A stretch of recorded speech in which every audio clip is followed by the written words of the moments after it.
Ag to Me, the podcast dedicated to improving ag literacy around the globe. Today I'm joined by both of my co-hosts, Abigail Prinz. Hey, what's up? What's up? And Evan Garcia. Howdy, y'all. All right, so this is our first, well, I guess you could say second, but first official ag issues topic episode. And we're going to be talking about genetic modification and biotechnology. We're going to be giving you guys a general overview of the topic. We're not going to be debating it or having any strong bias towards one side or the other. We're going to just be stating the facts, defining what it is and its history, pros and cons, that sort of thing. And so I guess let's jump right into it. Evan, why don't you tell our audience here the definition of biotechnology and the history of this science? So the Merriam-Webster dictionary definition of biotechnology is actually the manipulation of living organisms or their components in order to produce useful crops and products for our consuming public. The first ever genetically modified organism was patented by the FDA in 1994, and that was actually the flavor saver tomato. This allowed for our producers to genetically modify tomatoes in order for them to stay on shelves for a longer period of time. So before this, a regular organically grown tomato could stay on the shelf for approximately 15 days. However, after the flavor saver tomato was produced and put on the shelves for consumers, it was able to last up to 45 days on the shelf. So this actually helped a lot with the consumers and producers being able to keep their produce for a long period of time, and a food waste problem we have seen in our country. Which is still existing. Which is still existing. Unfortunately. Which is why we need genetically modified organisms. We'll get into that later. Of course. Also, another example I have is the Atlantic salmon, which is a salmon, obviously, and it's a live organism that they take the growth hormone regulating gene from a Pacific Chinook salmon and put it into the Atlantic salmon in order for it to grow year-round rather than just the spring and summer months. It grows in 16 to 18 months to its ultimate size without affecting the ultimate size it's naturally supposed to reach. And it grows that in 16 to 18 months rather than the 3 years that it usually takes to grow. Wow. That's impressive. Yeah. Mm-hmm. So kudos to whoever figured that out. And if I'm not mistaken, this salmon is the first and only genetically modified animal to be on the market for human consumption. Yes, it is on the market for human consumption. The growth of the salmon and the concept behind it has really allowed us to expand in what we know about genetically modified organisms, and in order for us to produce food faster for our rapidly growing population and produce a higher quantity of it. I can just give another example of a genetically modified organism is a strawberry. We have been able to take genes from an Arctic flounder and use it in the strawberry in order for the strawberry to grow in the colder months, where usually it's only able to grow in the warmer months. So that keeps us, people who like strawberries, happier. That's me right here. Nice. All right. And with that, Abby will start off our conversation about the kind of positive pros we have about genetically modified organisms. Well, I think with genetically modified organisms, you really have to look at how this will better the consuming public, because I think that's really what scientists who have patented this idea, what the ultimate goal was, to give better products and more products to the public. So I think one of the big ones is the quantity, like the increase in yield. I know that corn has definitely been 92% of corn is genetically modified, and a lot of it is to produce more yield. Yeah, no, I think there was a study conducted by a university. Was it NC State? Am I right in saying that, Evan? I'm not exactly sure. Okay, I'm pretty sure I read this article about a study conducted by NC State University that states that the average genetically modified crop has 22% more yield than its organic counterparts, and that's kind of a huge jump there. 22%. I mean, it doesn't sound like a lot, but when you think about how much that's how much of an increase that is, that's amazing. Just to put that into context, actually, you can kind of think about it as if you have 100 acres of corn, like Abby brought up, a 22% yield increase would give us 122 acres of corn. Yeah. So an acre is produces quite a bit of food. So 22 more acres on top of that within the same product is pretty beneficial to our consumers. Absolutely. So another kind of advantage or pro you could say to genetic modification is genetically modified foods are actually proven to be safer in many ways in comparison to their organic counterparts. One of the ways they do this is they can actually manipulate the functionality of enzymes within that food and makes them more resistant to foodborne diseases, so which reduces the rate of food poisoning in the growing population. And not only making them resistant to foodborne illnesses, but we've actually had genetically modified foods that combat illnesses that are found in the human body already. For example, in parts of Southeast Asia and Africa, we see children that are diagnosed with infantile blindness as young as 5 years old, and they're blind for most of their life. But since implementation of golden rice, which has extra beta carotene in it and stuff that will allow the infantile blindness to be combated, we've seen that number grow from every 1 in 5 children. No, I'm sorry. For every 3 in 5 children to every 1 in 5 children, I believe. So that's really huge. That really brought down those numbers and the health benefits to the people in suffering countries like that. Yeah, no, that's definitely a great example of the point we're trying to make here. I think one of the more common benefits to genetic modification that is the increased resistance to weather, pests, weeds, all these outside forces that typically create very large obstacles for the farmers.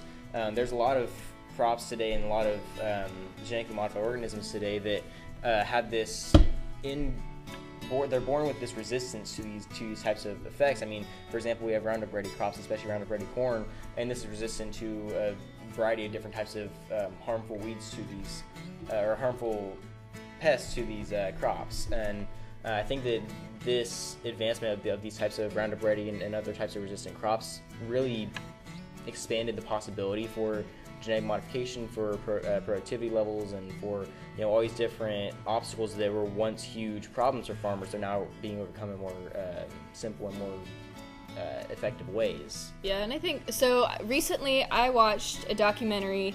It's on Amazon Video. Pretty sure that's where I watched it. It's called Food Evolution, and if you have any time to watch it, it is so interesting. It shows the pros and the cons, or like both sides of the consuming public and the farmers, what they perceive GMOs as being.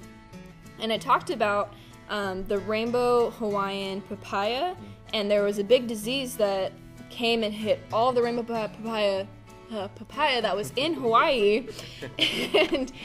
But the people in Hawaii were very afraid, and they didn't want to genetically engineer the papaya because they were so afraid that it would hurt them or their children. And I think that's really important as a consumer, especially a lot of moms going and shopping in grocery stores, seeing those labels and, oh, GMOs, I don't know what that is, I don't know what I should do about this. But so the Hawaiian people were very torn, and you could see both sides. The farmers came into the city council to debate their side, you had the consuming public debating their side, but then they finally took the papaya in and genetically modified it. They pulled out one of the genes and inserted another gene that was resistant to this disease and started breeding and replanting these papaya, and they were all resistant to the disease. And so just seeing that type of advancement, that they're able to overcome this, I think that was very beneficial for the Hawaiian population, or else that species of papaya would have gone extinct. Very interesting. Absolutely. And I think your story just now of the papaya it actually reminded me of a current issue that we're having going on right now in the agriculture industry, which is the potential for the extinction of bananas. That was also in Food Evolution, the whole banana thing, yeah. Bananas are currently facing a fungus that is, it takes many different names, banana will, TR4, or tropical race 4, or it has a variety of different names of banana. It looks gross, the though. Panama disease. It's gross. And basically what this does to the banana actual crop is it cuts off the xylem of the crop, so that way it's not capable of uptaking the proper amounts of water and nutrients, and it causes these bananas to ripen at a rate much faster than they're naturally supposed to ripen. And this basically kills off a farmer's whole plant, banana field. And the main problem with this is bananas are a major commodity. Yeah, a major commodity that the United States likes to import and likes to sell in the grocery stores. Everyone likes bananas, right? Sometimes. Yeah. I like bananas. So anyway, yeah, depends on my mood. Anyway, the reason that this fungus is so damaging to the banana plant is because since the beginning of banana farming, bananas have been not only specifically organically grown, they're also inbred. They're also all basically clones of each other, like to the point where there's no genetic variation whatsoever. They don't crossbreed very often. They have no genetic modification. They have no... There's nothing to change about them. Yeah, there's nothing to change in their genetic code, and so they're so susceptible to these outside dangers, and the farmers, because of the areas that these bananas are grown in, refuse to change their genes in a way that'll help prevent this potential Well, and they extinction. can't afford it either. Right. Because a lot of the banana, especially, well, this also showed up in Food Evolution, this whole banana wilt, that when they opened up the banana, it was all black and gooey and slimy, and it was actually really gross. Like, I like bananas, but that was just kind of like, what's going on here? But these farmers, there was one lady that organically grows bananas, and she was so afraid to grow them genetically engineered. But then she saw another farmer that grows them that was genetically engineering bananas and grew them, and she immediately, after that day, that less than 24 hours spent with that farmer, she wanted to change her practice of farming organically. Right, and it's just, we'll talk about this a little bit more later on, but just like the drastic measures that some farmers have to go to just because maybe they refuse genetic modification, or maybe they can't afford whatever processes they have to go through to get to this level of production. The increase in production and the increase in profits, the increase in safety and the strength of their crop after transitioning over to genetic modification it's just huge. It's unimaginable. And so I think that kind of takes us in. We're talking a little bit about people that refuse to grow their crops genetically modified. Using genetically modified methods. I think that kind of brings us into the con side of our discussion today. And just starting off the con side, the largest disadvantage to genetic modification is that the public is so opposed to the idea of it for a variety of reasons. The most common reason I've heard of that the public is so opposed to is just because it's a newer science. Like Evan told you, the first genetically modified crop to ever come out for human consumption was in 1994. I mean, That's over 20 years ago. That's not very long. Almost 25 years ago. Yeah, that's not a very long time ago. And so people are not very... Almost 25 years. You guys feeling old yet? I feel so old. So the people that are opposed to this, they basically say, well, 25 years isn't that long. How do you know it's safe? How do you know it doesn't have any long-term effects on my body? It's not going to affect my children or my grandchildren. And we understand that side of it, but that's just something that you can't base it entirely on, well, it hasn't been around that long, so I'm not sure if I should trust it. And I think a lot of the ways we can combat that right there is that there are those people that are very concerned about their health and very concerned about the environment along this process as well. And there are a lot of unanswered questions to the long-term effects because we've only had it for 20-some years. However, the technology that we've had in the past 10 years has grown extensive in our society, and the ways we're able to research and the scientists are able to do these types of researches on the genetically modified organisms to ensure that they are safe is really beneficial to knowing and having that sanity in mind that what they're doing is safe. As well as this, the regulations that are put on biotechnology is created by the Coordinated Framework for Biotechnology, and that's made up of the Food and Drug Administration, the United States Department of Agriculture, and even the Environmental Protection Agency. So all of these organizations take into account everything that researchers find about genetically modified foods and still allow these certain foods to be produced for consumers, which speaks a lot to the credibility of them and to the safety of them, that they're being put on the market because they are safe for humans to consume. Well, and why would a farmer produce food that, well, if you take a consumer and a farmer, the farmer produces the food for the consumer to have, but the farmer's also eating the same food. So if the farmer really wanted to harm the food, they're really harming themselves because their family's going to consume the same thing. Right, yeah, exactly. So I think that's just kind of, it's just something that I think that people just don't understand the full picture of the situation. They just see it, and this kind of goes into a few of the other major misconceptions about genetic modification. A lot of people fear that it's unnatural and that it defies nature, and it's just, it's playing a role that humans should not have the ability to play, which is taking genetic variation from other things and adding it to a crop or an animal to change their biology. But we also use genetic engineering in humans too, especially with people like with cancer. They use an immunotherapy to find the defective gene and use a new gene that's not defective, and then the person's fine again. So I think people don't know that, though, that it's also used in humans and not just agriculture. I think not only that, I think the people that they see it from an unnatural standpoint just because they don't understand that the science of it is really just what I like to call it accelerated evolution. And what I mean by that is through constant generations of crossbreeding, we can reach the same end result that we reach with genetic modification anyway. With the strawberry example, with the salmon, with the bananas, with anything, whatever result we would get by genetically modifying them, that can be reached naturally. It would just take generations and generations and generations and generations of crossbreeding, of environmental adaptation, and we don't have time for that. And we don't have time for that. I mean, we have to be able to feed the public now.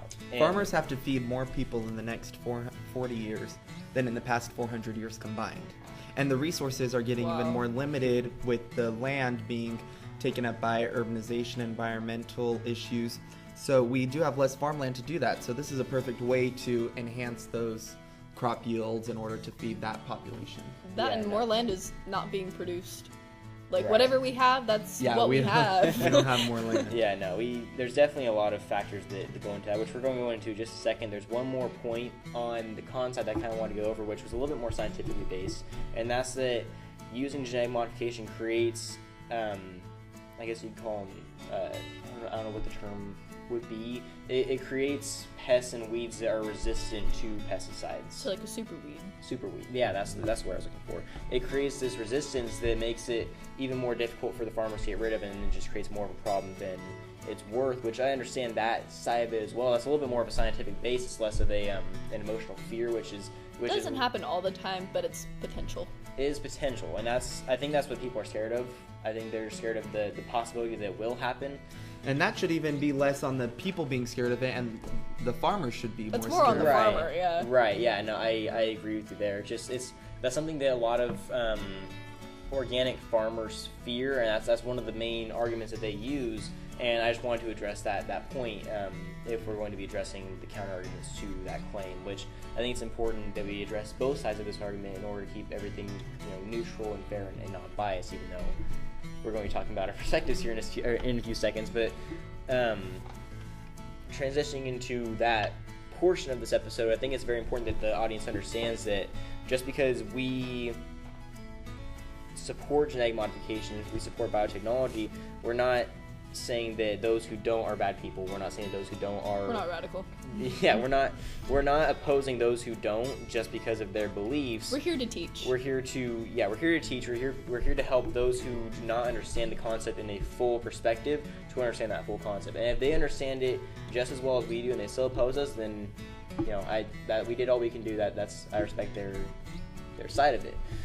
But going into some of the points we made earlier, by the year 2050, we're expected to have a population of 9.7 billion people. Our current population is 7.9 billion people. That's a 1.2... No.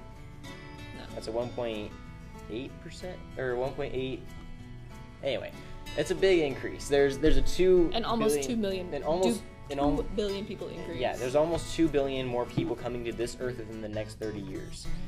We have to be able to feed them more food than we've produced in the past, 400? 400 years. That's an unimaginable task using only organic methods. It's just, there's no possible way to feed a population that large. There's no feasible way to even comprehend that much food, to even comprehend that large of a population. The only way that we can feed that population is with genetic modification, is with new and more advanced forms of technology and advancements in agriculture that are coming out today. And the problem with it is people say, this science has only been around for 24, 25 years. How am I supposed to trust it? Well, the reason we had to get it started so early, and this goes along with another argument, people always say, well, that's not going to be a problem for another 30 years. Why do we have to focus on it so hard now?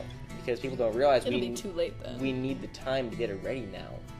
Like Ivy said, if we wait too long, we might not have the science perfected, and we might not be able to feed a population at large, which is something that we can't have happen. It's already happening. It is already happening, and which is very upsetting. But people upsetting. ignore that fact, I think.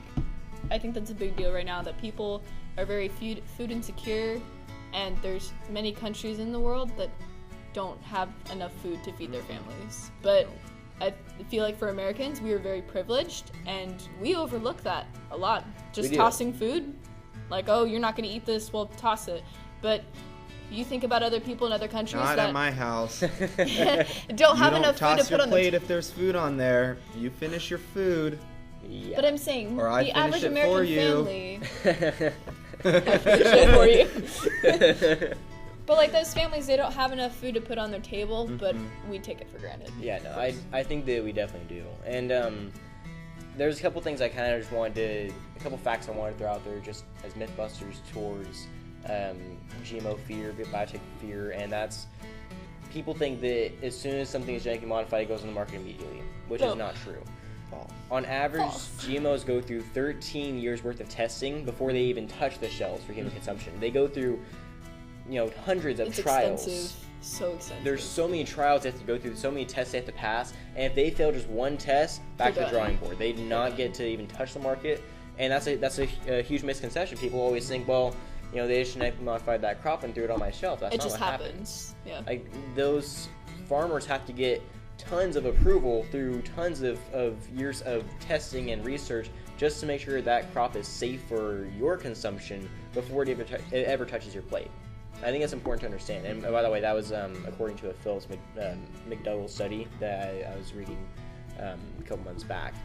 Another thing, this is from the Genetic Literacy Project, something you referenced earlier, Evan, and that's that 88% of scientists agree that genetically modified foods are safe for human consumption. And you can't get scientists to agree on anything. Right, and that's kind of a big deal because we have the population, a very small percent of the population does not believe that GMOs are safe, and whether that's out of a lack of understanding. You have something to say? Oh yeah, actually, a study at Rutgers University in New Jersey shows that 53% of people know little to nothing about genetically modified organisms, and only less than 2% know a great deal about them. And I personally believe that correlates with the less than 2% of the population that is directly involved with production agriculture. And I think our consumers that are going to be the one purchasing these foods need to be informed and make that 2% of people that know a great deal a larger percentage in order for us to be a more educated public on this matter. I absolutely agreed. And so, yeah, it's just people like to reference scientists a lot. They say, well, if the scientists don't trust this, why am I supposed to trust it? Well, these scientists, 88% of these scientists trust us. They trust the farmers. They trust their own work in saying that genetic modification is safe and that we do need it to feed a population this large, and that there's literally no other possible way we're going to be able to feed a population this large in the years to come if we do not resort to these methods.